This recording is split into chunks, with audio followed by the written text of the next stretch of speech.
Hey, it's Prison Jim here. I gotta tell you, it sure is tough being behind bars all day.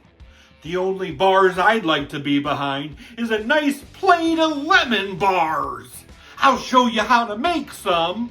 Run on down to the commissary and grab some lemon sandwich cookies. You need to separate the cream from the cookie. I need to squash up those naked cookies. To that you need to add some Sprite. Mix that together to make a nice dough. To that cream I need to add some coffee creamer. Add some Sprite. Let's mix that together until smooth. And now you're going to add a couple of those lemonade packets.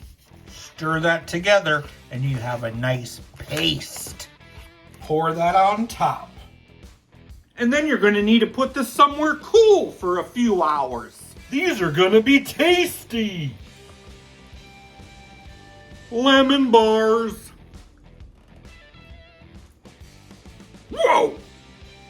Now those are some bars that I really love.